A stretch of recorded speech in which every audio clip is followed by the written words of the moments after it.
किशनपुर में शीनू अपने परिवार के साथ रहती थी। शीनू के परिवार में उसके माताजी और पिताजी थे। एक गंभीर बीमारी की वजह से शीनू की मां की मौत हो गई थी। शीनू के पिताजी दूसरी शादी कर लेते हैं और शीनू के लिए एक सौतेली मां ला देते हैं।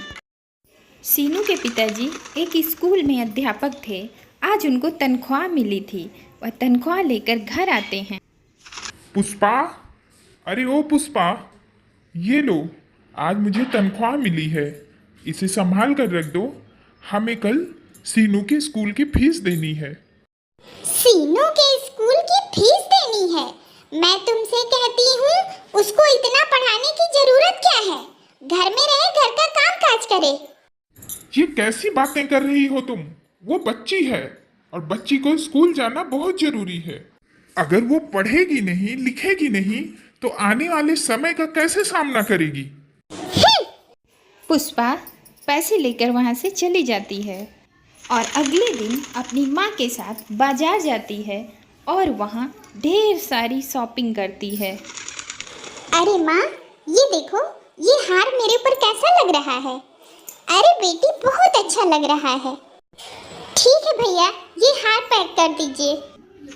फिर पुष्पा मोबाइल शॉप पर जाकर एक महंगा सा आईफोन लेती है और इस तरह सारे पैसे खर्च कर देती है।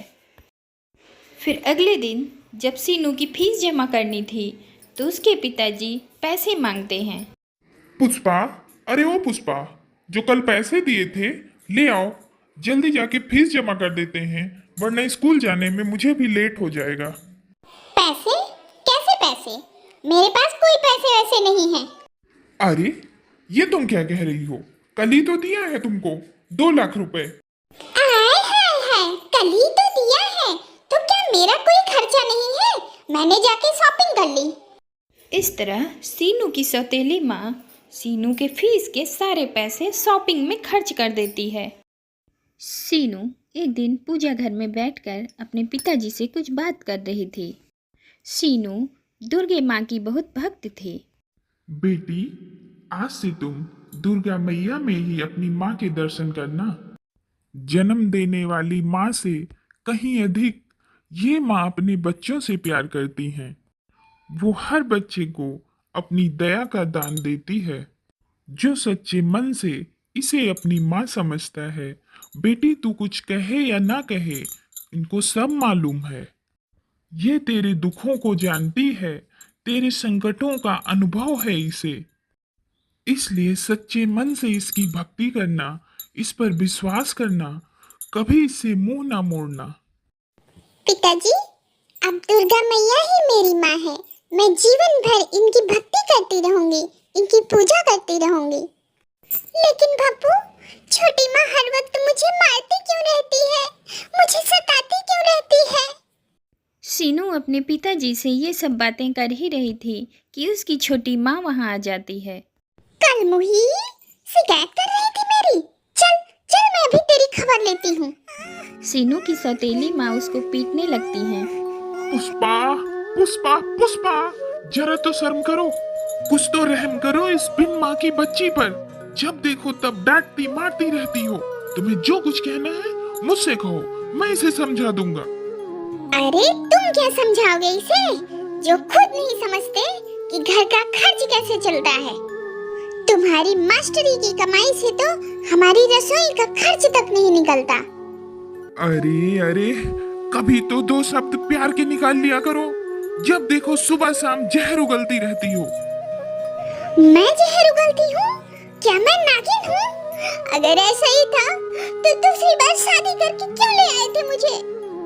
हे राम, अब तो मुझे मेरा पति भी नागिन कहता है। तभी पुष्पा की माँ वहाँ आ जाती हैं। क्या हुआ बेटी पुष्पा? दामाद जी ने तुम्हें नागिन कहा? हाँ। अजी, क्यों दिन रात कांटे चुभाते रहते हो मेरी फूल सी बच्ची को? कितने अरमानों से ब्याह था अपनी बेटी को तुम्हारे साथ। पत्नी के गुजरने के बाद तुम्हारी दुनिया सोनी हो गई थी। मैंने तो तुम पर तरस खाकर सोचा कि तुम्हारी जिंदगी बर्बाद होने से बचा लूं, लेकिन आप आप गलत समझ रही हैं माँ जी। मैंने तो दूसरी शादी इसलिए की थी कि इस बिन माँ की बच्ची को माँ का प्यार मिल सके। इस पर इस पर तरस खाओ पुष्पा। इसके साथ हमदर्दी और प्यार से पेश आओ। बस बस, अब बंद कर दो ये उपदेश। आगे एक शब्द भी कहा तो मैं ये घर छोड़कर चली जाऊंगी।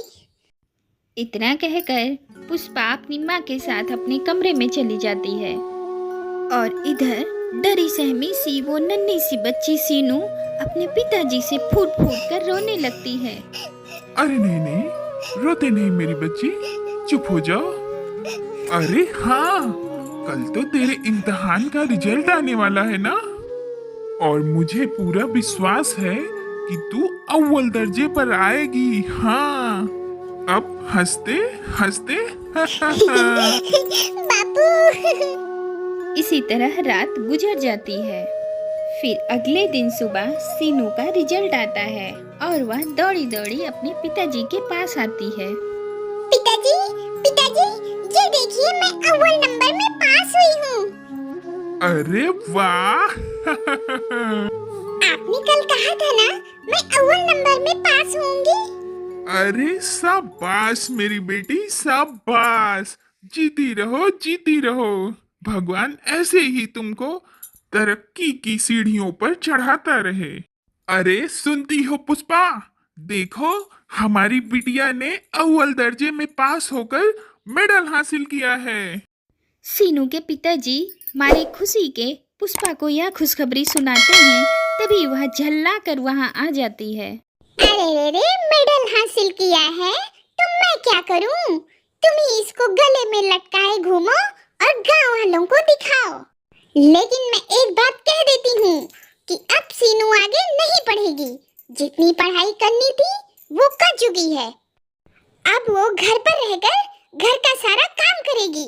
मुझ अकेले से तुम्हारे घर का काम नहीं होता। इतनी कठोर ना बनो पुष्पा। इस बेचारी के सामने इसकी पूरी जिंदगी पड़ी है। आजकल के जमाने में अनपढ़ लड़की की कोई कीमत नहीं, यहाँ तक कि इसकी किसी अच्छे घर में शादी भी नहीं होगी। तभी पुष्पा गुस्से में आकर सीनू को एक चांटा लगाती है। इस कलमुही के आगे मुझे नीचा दिखाते हो? अब तो मेरी भी जिद है।